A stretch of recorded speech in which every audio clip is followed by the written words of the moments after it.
Este é o podcast O Céu Existe, mas o Inferno Também.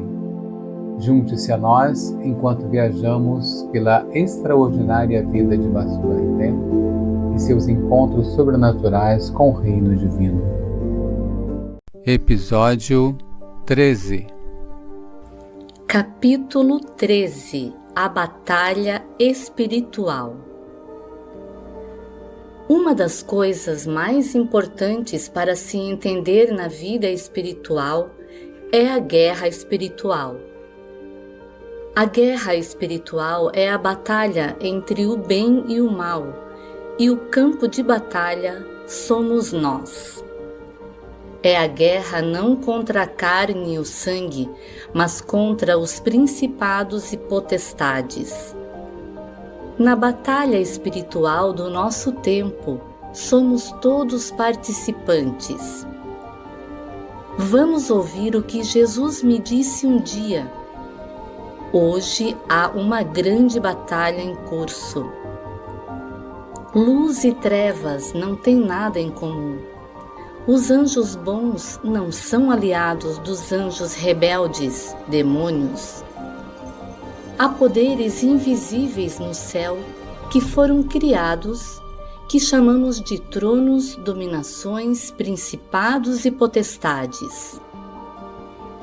Há a presença de forças malévolas e de forças do bem que nos cercam. O exército dos anjos bons que Deus provê é muito maior em número e muito mais poderoso do que o exército das forças das trevas. Espíritos são imortais. Nós aprendemos que uma grande multidão de anjos caiu e mais tarde a alma do homem também caiu. E sua queda trouxe a miséria, o pecado e a morte. Não fosse por Deus, que sob seu comando deu ordem à luz e a luz teve início, todo o mundo espiritual teria ficado em ruínas. Teria sido sugado como os asteroides são sugados e desaparecem em um buraco negro. Entre os poderes do mal, Satanás está acima de todos os outros demônios. Quando ele sente que está perdendo uma alma, ele tomará qualquer atitude para paralisá-la. Ele não hesitará em usar pessoas e situações, até mesmo todas as leis da natureza, contra aquele que ele teme estar perdendo. Ele porá tudo contra esta alma, especialmente quando ele sente que esta alma vai se voltar contra ele um dia e se tornar sua inimiga, destruindo seus planos. Descobri que essas forças do mal querem a destruição do nosso corpo e, muito mais importante, a destruição de nossa alma. Os demônios adorariam nos ver passar a eternidade no inferno com eles e sofrer como eles sofrem. Eles levariam muitas pessoas a cair em apostasia e negar Deus. Eles fariam tudo o que podem para arruinar a criação de Deus. As guerras, os crimes, o ódio de uma nação contra outra, a destruição das famílias e o rompimento das amizades, os abortos, os desentendimentos e a divisão permanente das igrejas, todas essas coisas são, de alguma forma, manipulações de demônios.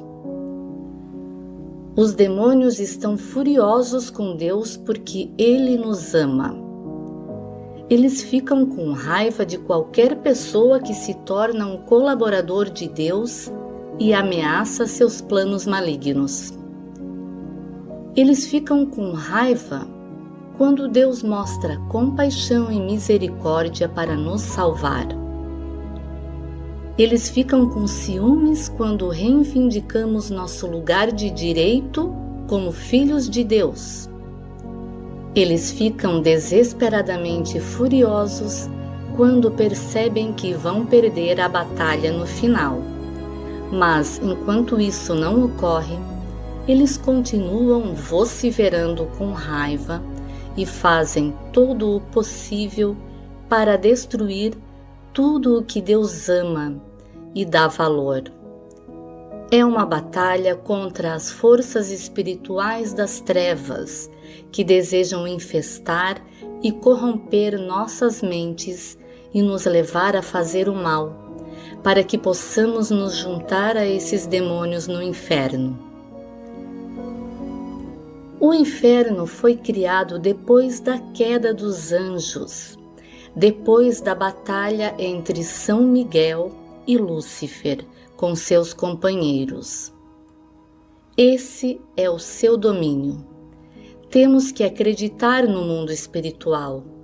Temos que acreditar no sobrenatural, porque muitas coisas que não podemos ver fisicamente existem de fato.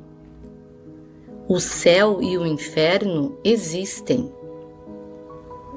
As forças das trevas estão aumentando e cobrindo muitas nações como uma neblina. E, no entanto, não podemos dizer que não nos foram dados sinais desta guerra. A maioria das pessoas evita discutir estas questões, preferindo mudar de assunto ou fechar seus ouvidos. Se estão com medo, isto significa que acreditam, mas não querem abordar a questão por várias razões. E, no entanto, se abrirmos nossos olhos espirituais, veremos o grande exército de anjos de Deus rodeando este inflamado campo de batalha dos anjos rebeldes. Assim como eu os vi na visão que Deus me deu. Somos todos participantes desta batalha, e a arma que nos foi dada para usarmos é a oração, de modo a dominarmos nossos inimigos e acabarmos triunfando. Quando somos uma pessoa sinceramente orante, estamos automaticamente do lado de Deus e não devemos temer, mesmo em nossas fraquezas, porque o poder de Deus age melhor em nossa fraqueza. A missão que me foi dada por Cristo é a unidade das igrejas, uma tarefa muito além da minha capacidade. No entanto, Deus usa a nossa incapacidade e fraqueza para mostrar o poder de seu braço, porque é em nossa fraqueza e em nossa dependência de Deus que podemos ser fortes. Jesus me disse: Eu lhe dei a virtude da fortaleza para ser o princípio de todas as outras virtudes em você, uma vez que eu estava preparando sua alma para esta batalha de sua época, na qual o bem é transformado em mal. Estou lembrando a você, grãozinho, que você está lutando na mesma batalha em que todos os meus profetas lutaram. Vendavais podem atingir você, as águas podem subir para afogá-la, mas nada disso irá vencê-la, porque eu estou com você, tomando conta de você, para apoiá-la em sua fragilidade. Os que defendem fielmente a igreja e dão testemunho são para nós como tochas vivas, porque suas palavras resplandecem na escuridão do mundo. Eu lhes dou um coração de guerreiro para combaterem o bom combate da fé e da justiça, e para se juntarem nesta batalha espiritual de seu tempo a meus arcanjos Miguel e Rafael, que predominam em força e são valentes guerreiros da justiça, e que observam, através da minha luz, todos os aspectos do comportamento humano. Deus sabe como somos frágeis. Ele vê nossos esforços sinceros e que estamos tentando combater o bom combate, tentando lhe agradar e, apesar de tudo, não estamos conseguindo atingir nossos objetivos. Ele pode assumir o comando.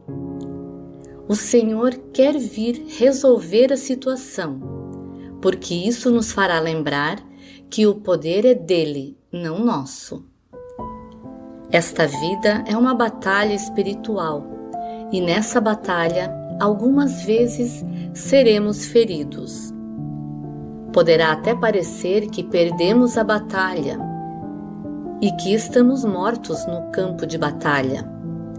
Mas então, Jesus nos pede para nos voltarmos para sua mãe, a Virgem Maria, em busca de consolo. Estas são suas palavras. Hoje, nestes tempos finais, em que a batalha está sendo travada contra nossos dois corações e contra nossos filhos que testemunham a verdade, eu lhes digo: corram para sua Mãe Santíssima, que como uma galinha que esconde os seus pintinhos debaixo de suas asas, irá esconder vocês, também sob o seu manto. Se o mundo lhes inflige feridas profundas, voltem-se para sua mãe, e ela vai tratar das suas feridas com o seu amor e afeição maternais. Eu me lembro de quando eu não conseguia cumprir alguma coisa que ele havia me pedido, apesar dos meus melhores esforços. Eu ficava tão decepcionada, mas logo, mais do que depressa, Jesus aparecia e me dizia de um jeito muito paternal: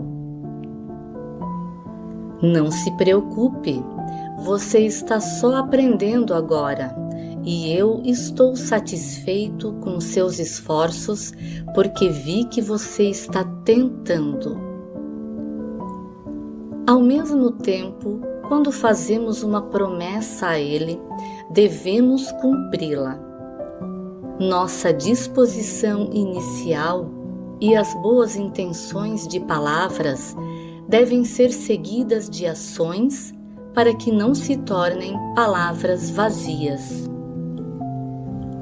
O Senhor é glorificado quando permanecemos coerentes e fiéis até o fim. Quando comecei a receber cada vez mais convites para testemunhar, lembrei-me que Deus havia me dito: plena você será muitos. Isto foi para que se cumprisse o que Deus disse no início. Ele me havia predito enigmaticamente estas palavras que queriam dizer que na plenitude do seu Espírito Santo em mim, muitos serão convertidos através do meu eco das palavras de Deus. Ele me predisse que me enviaria cruzando os mares a todas as nações com a sua mensagem, cobrindo o globo, e a pessoas que nunca sequer o conheceram. E foi o que aconteceu. Comecei a viajar para diversos países, correndo como um atleta veloz, como um globetrotter. Alguns me receberam de braços abertos e receberam a palavra de Deus com um coração aberto. Em outros momentos, eu enfrentava uma batalha desde o minuto em que pisava fora do avião. O terror os ataca, os demônios, em plena luz do dia, ao som do Espírito Santo, disse-me o Senhor um dia. Mas isso fazia parte do pacote. Agora eu estava preparada para ser forte e minhas armas invencíveis eram um rosário em uma das mãos e uma cruz na outra. Em 7 de janeiro de 2002, Jesus me disse: Em minha condescendência misericordiosa, dignei-me a escolhê-la, prepará-la e transformá-la em uma atleta. Agora tenho a satisfação de vê-la ansiosa por agradar-me, disposta a ir para o campo de batalha. Estamos todos nesta corrida, de uma forma ou de outra, e ainda mais quando estamos empenhados em trabalhar para Deus. Trabalhar para Deus é estar alistado em um campo de batalha e colocado na linha de frente. Temos de começar bem nossa corrida e Deus nos animará a terminarmos a corrida cumprindo qualquer missão que Ele nos tenha dado e sermos triunfantes, ganhando o prêmio para que possamos dizer como São Paulo: combati o bom combate, terminei a corrida, guardei a fé.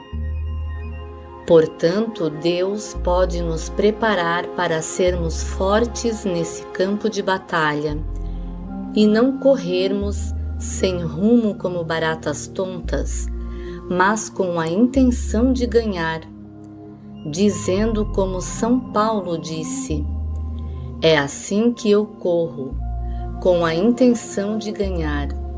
É assim que eu luto, não dando socos no ar. Em um determinado momento, fui convidada a falar em Porto Rico. O bispo havia decidido organizar a reunião na que é conhecida como a Montanha Santa, onde há também uma igreja. 7.000 pessoas se reuniram no topo da montanha. No entanto, nem todos os seus sacerdotes eram a favor de que ele me convidasse, e isso criou uma divisão entre o bispo e o clero. Durante toda a preparação para o encontro, um padre em sua diocese se opôs o tempo todo ao pobre bispo e à minha ida. Ele disse que todos os outros cristãos fora da Igreja Católica Romana eram separados. Assim, sendo uma ortodoxa grega, eu era separada e era ultrajante que um bispo católico me convidasse para falar. Preconceito e orgulho podem nos cegar, quase sempre nos fazem fechar o coração e alimentar o mal e o conflito onde Deus pretendia o bem. Quando cheguei ao encontro, vi esse padre sentado na frente com um pequeno gravador. Senti pena dele porque ele estava suando e corado por ter escalado a montanha íngreme para chegar lá. Quando eu estava no meio da minha apresentação, falando sobre o Espírito Santo, percebi de repente que as pessoas haviam ficado muito eufóricas e já não estavam olhando para mim, mas para o sol. Para muitos, parecia que o sol tinha começado a girar com cores diferentes em torno dele mesmo. Virei-me e vi este milagre, mas apenas por um breve momento, e depois voltei a ler para todos a mensagem de Jesus. O padre também viu o milagre do sol, e mesmo assim, sua resposta foi me criticar por eu não ter dado a devida atenção ao sinal e, em vez disso, ter continuado a ler a mensagem. Este sinal extraordinário no sol se expressou de uma forma tão poderosa e tão majestosa que provocou uma reverência para com a mensagem que eu estava lendo. deixou todo mundo espantado. Aqueles que no início haviam duvidado vieram me dizer que não só tinham visto o sol girando, mas também tinham visto a sagrada face de Cristo no céu, bem como no meu rosto. A sagrada face de Cristo que foi sobreposta ao meu rosto estava triste e carregando a coroa de espinhos, com sangue escorrendo ao longo de todo o seu rosto. Ora, o diabo pode imitar as ações de Deus, mas ele não pode falsificar a glória e a majestade de uma das santas manifestações de Deus. Apesar disso, após este evento, o sacerdote se tornou o meu maior perseguidor em Porto Rico, chamando-me em boletins de bruxa e de satanista. Esta foi uma das muitas batalhas que tive a oportunidade de vivenciar em meus nobres compromissos de seguir e servir a Deus. Mas é claro que, como a maioria faz, aproximei-me de Deus e reclamei. Tornei-me um objeto de escárnio. Quantas outras coisas maldosas vão dizer a meu respeito? Em troca da minha amizade, eles me denunciam, embora tudo o que fiz foi a sua vontade e não a minha. Você não vai defender a minha inocência? Deus respondeu com estas palavras: Não tenha medo, porque estou perto de você. Deixe que estas coisas aconteçam, porque com este sacrifício ganho almas que estão no caminho da perdição. Ah, Vassula, um dia vou lhe mostrar a grande multidão de almas que salvei por meio das feridas que seus caluniadores causaram a você e através de seus atos de reparação. Meu amor pelas almas ultrapassa todo o entendimento possível e eu lhe digo, minha sede de almas miseráveis é enorme. Como posso então ficar indiferente? Como? Quando hordas de nações caem em apostasia e rebelião, a rebelião de hoje é ainda maior do que a grande rebelião conhecida no passado. Um pastor abandona seu rebanho? Eu sou o seu pastor e amo o meu pequeno rebanho. Nós, seres humanos, não gostamos das provações pelas quais passamos. No entanto, há sempre boas razões para nossas provações, mesmo que a gente não consiga vê-las. Tento sempre me lembrar de que tudo o que eu aguento nesta batalha espiritual pode ser usado pelo plano de salvação de Deus e para o meu próprio bem. Quando pertencemos a Deus, Ele pode usar nossas cruzes como obras celestiais para salvar outras pessoas que o rejeitam e estão destinadas à condenação.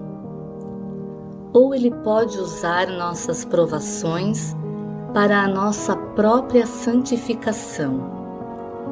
Em ambos os casos, Ele sempre as usará para o bem.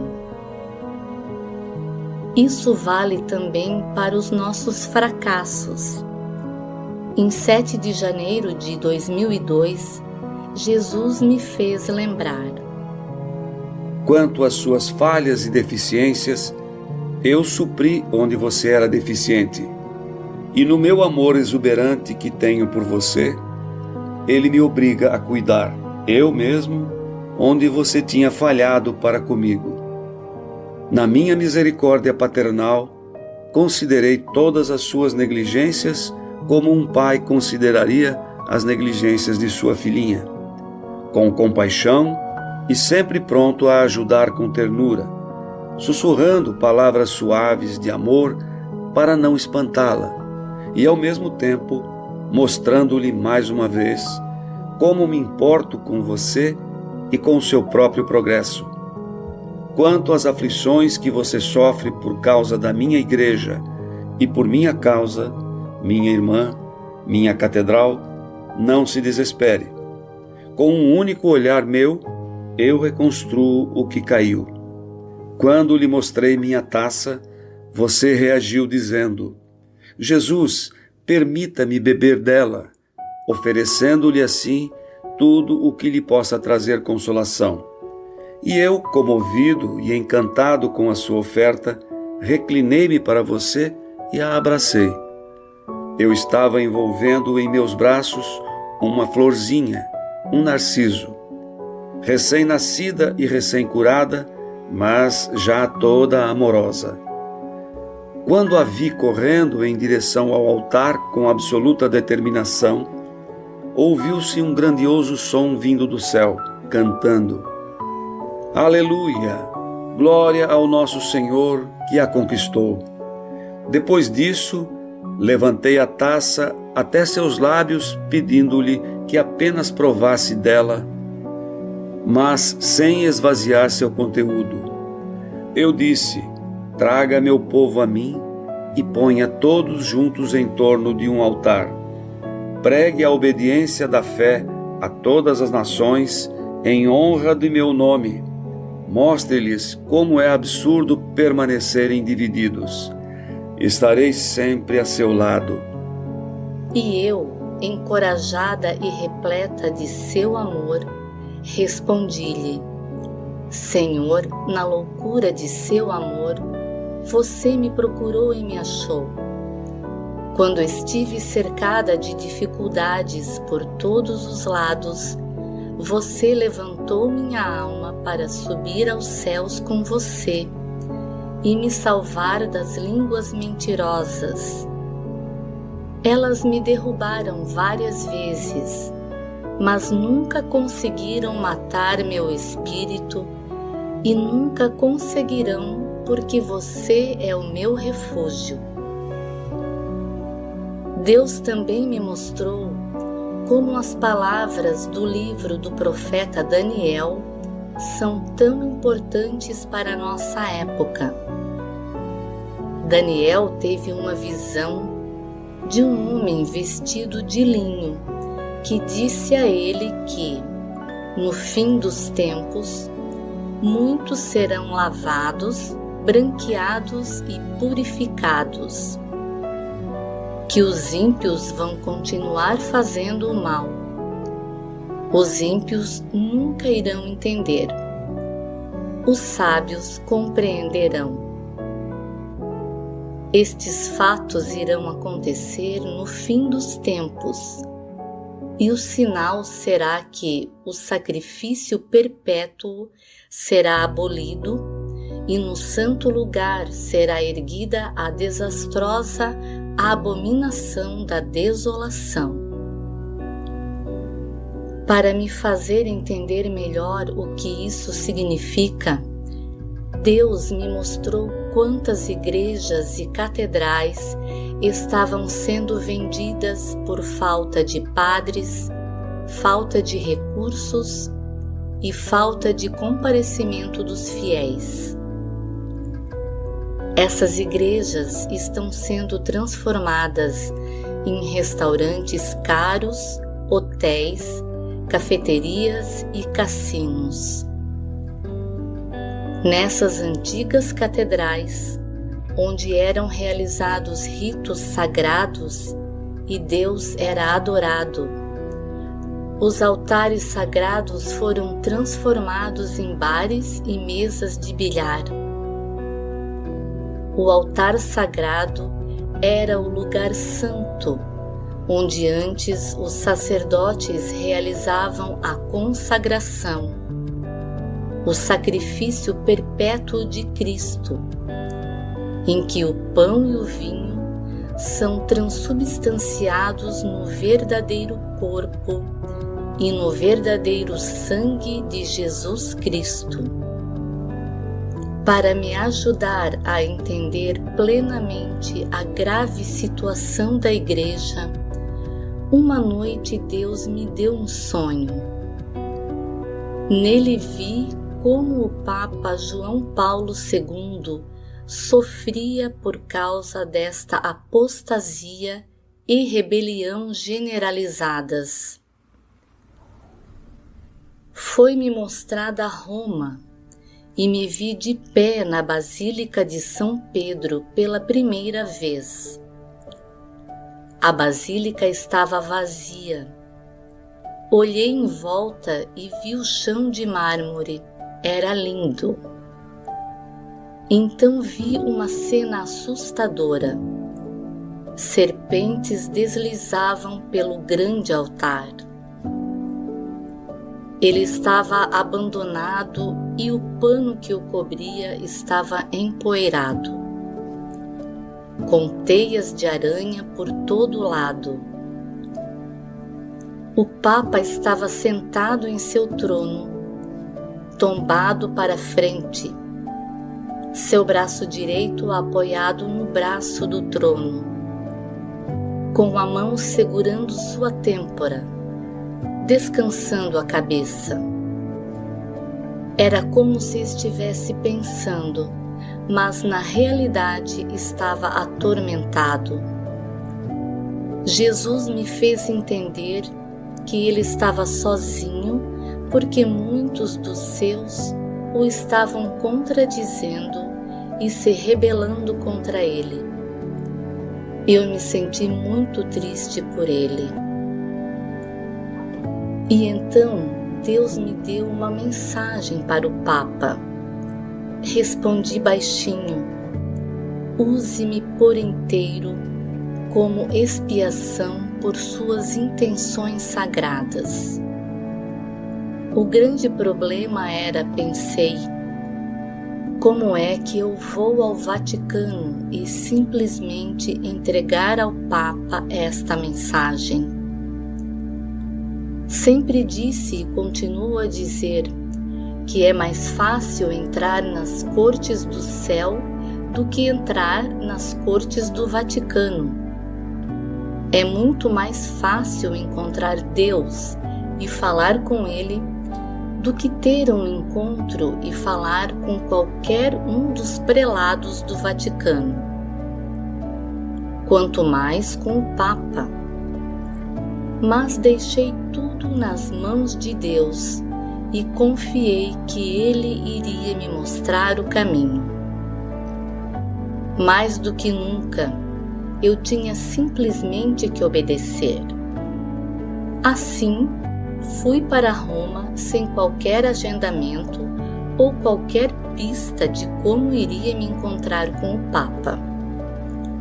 Viajei de trem com um sacerdote amigo e finalmente chegamos a Roma, a cidade eterna. Visitar Roma é uma experiência incrível. Para todos os lugares que você olha, há resquícios do grande Império Romano e dos monumentos que seus governantes construíram para que perdurassem depois de suas curtas vidas.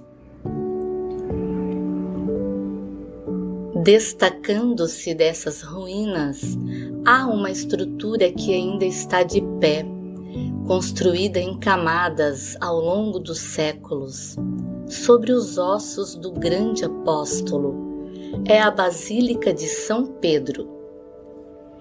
Quando você chega à Basílica, à porta da frente do Vaticano, você não consegue deixar de se maravilhar com o que vê.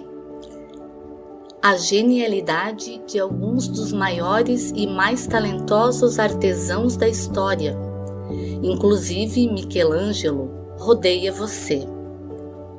Tudo foi concebido como uma homenagem a Deus, uma sinfonia em mármore, granito e arte deslumbrante. Os construtores procuraram mostrar a glória de Deus e conseguiram. De pé no interior da basílica, você é um pouco mais do que um grãozinho no meio de sua grandiosidade. No entanto, lá estava eu, chamada pelo Criador, tentando descobrir como penetrá-la para me encontrar com o Papa. Sabíamos que toda quarta-feira o Papa recebia os fiéis em uma audiência geral realizada no grande salão do Vaticano. A entrada era só por meio de ingresso. Então corremos para o escritório do Vaticano e conseguimos 2 bilhetes.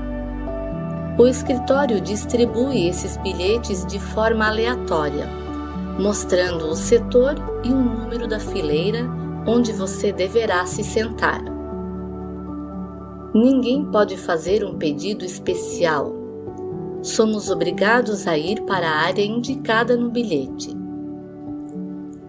Uma vez lá dentro, comecei a ver o plano de Deus em ação, já que os nossos bilhetes nos colocavam em um local bem perto da grande divisória, junto ao corredor por onde o Papa iria passar. Se eu estivesse sentada em outro lugar, não teria conseguido realizar a coisa mais louca que eu estava prestes a fazer. O salão estava lotado, com 4.000 pessoas do mundo inteiro.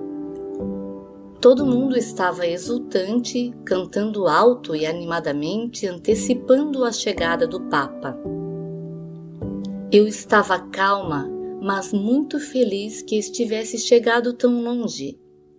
Agora minha missão impossível tinha que entrar em ação. Quando o Papa entrou, as saudações foram ainda mais altas. Ele fez seu pronunciamento e, quando terminou, começou a caminhar, subindo lentamente pelo grande corredor. Primeiro pelo meu lado do corredor. Então ele fez menção de ir para o lado oposto e descer de novo, abençoando as pessoas na sua passagem, mas sem parar, já que era contra o protocolo. Quando ele se aproximou de mim, peguei um pedaço de papel onde eu tinha escrito a mensagem. O Papa parou bem na minha frente, olhando para mim, abençoando a multidão atrás de mim, ao longo da minha fileira. Estendi o braço e coloquei a mensagem na sua mão. O Papa deve ter sentido que alguma coisa estava sendo passada para sua mão. Mas como tenho certeza que isso deve acontecer com ele muitas vezes, ele conseguiu pôr de volta na minha mão, tudo sem qualquer mudança de expressão, simplesmente continuando a sorrir, saindo logo depois calmamente. Senti um baque no meu coração. Não consegui, pensei. Então aconteceu uma coisa extraordinária. Bem atrás de mim havia um sacerdote polonês, de pé na sua cadeira, quase se inclinando sobre mim, e que ficou chamando o Papa euforicamente sem parar. O Papa virou a cabeça para olhar para ele e sorriu, reconhecendo que era um compatriota polonês. Em seguida, o Papa caminhou de volta, algo que ele nunca faz, e ficou exatamente na minha frente de novo, olhando para cima em direção ao sacerdote. Estendi minha mão até a larga faixa em torno da cintura do Papa e facilmente enfiei a mensagem dentro. Assim que fiz isso, o sacerdote, se esticando precariamente sobre mim, segurou meu braço para se equilibrar e, sem querer, levou minha mão até a faixa do Papa. Então notei que a ponta da mensagem estava visível e facilmente perceptível. Por isso estendi minha mão de novo e empurrei bem o papel para dentro da faixa.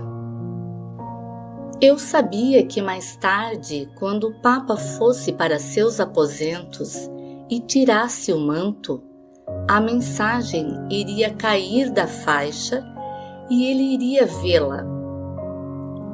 Por incrível que pareça, apesar de toda a segurança dos fotógrafos e dos arcebispos que o acompanhavam, ninguém percebeu o que eu tinha feito. O fotógrafo do Vaticano tirou uma foto bem naquele momento. Suspirei aliviada. Missão cumprida. O padre que me acompanhava, apesar de saber o que eu pretendia fazer, tinha ficado tão empolgado de ver o Papa que também não percebeu nada. Já lá fora, na Praça de São Pedro, ele estava até com medo de me perguntar se eu tinha conseguido. Quando disse a ele o que tinha acontecido, ele ficou tão surpreso que se um tsunami o tivesse atingido lá naquela hora, teria tido menos impacto sobre ele do que minha notícia. Foi um choque tão grande que por pouco ele não caiu desmaiado bem no meio da Praça de São Pedro. Algum tempo depois do meu primeiro encontro com o Papa, no dia 6 de janeiro de 1994, festa da Epifania, tive outro sonho com o Papa João Paulo II. Vi o Papa muito claramente em suas vestes brancas. Ele estava em pé na minha frente, olhando para mim. Parecia que nos conhecíamos bem. Entre nós havia uma mesa de jantar de plástico de cor creme, e eu entendi que a mesa de plástico representava simplicidade. Olhei para suas vestes brancas, estudando-as. Não houve troca de palavras, mas ambos nos sentimos à vontade um com o outro. Ele então sentou-se à minha frente à espera de sua refeição. Toda empolgada, virei-me para minha direita para abrir um armário e tirar um prato com uma sobremesa que eu tinha preparado para ele. Sentei-me em frente a ele e fiquei olhando enquanto ele comia a sobremesa, obviamente com prazer. Então, depois de comer, ele se levantou para sair. Corri para acompanhá-lo até a porta, mas quando passei pelo seu lado direito, vi que ele estava usando uma bengala. A bengala também era de uma cor branca meio creme e não era feita de madeira cara, mas de algum outro material parecido com plástico, confeccionada de modo a se parecer com bambu. Ele começou a caminhar em direção à porta e notei que, mesmo usando a bengala, ele tinha dificuldade em andar. Isso foi pouco antes do Papa começar a usar uma bengala na vida real. Por um momento pensei que ele podia cair, por isso, sem hesitar e sem permissão, agarrei seu braço direito e o pus em volta do meu pescoço e dos meus ombros para apoiá-lo. Ele não se opôs e aceitou a minha ajuda. Então coloquei meu braço esquerdo em torno de sua cintura, de modo a levantá-lo, tanto quanto possível, para o meu lado esquerdo, carregando o seu peso nas minhas costas. Desse modo, seus pés quase saíam do chão. Quando coloquei meu braço esquerdo em torno dele, senti suas costelas. Fiquei espantada ao perceber como ele estava magro.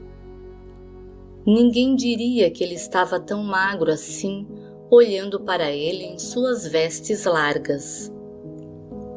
O Papa não fez nenhuma objeção à minha ajuda durante todo o tempo em que o carreguei nas minhas costas. Em meus pensamentos, logo após o sonho, o Senhor me permitiu entendê-lo. O Papa representava a Igreja. Não muito tempo antes desta visão, um sacerdote amigo meu havia se encontrado com o Papa e lhe dado um dos livros com as mensagens. Mais tarde, outro sacerdote viu o livro na capela privada do Papa. A sobremesa que eu via agora o Papa comendo no meu sonho representava as mensagens de Deus. Quando ele comeu a sobremesa, isso significava que ele tinha lido as mensagens e gostado delas, e que elas são um bom meio de evangelização.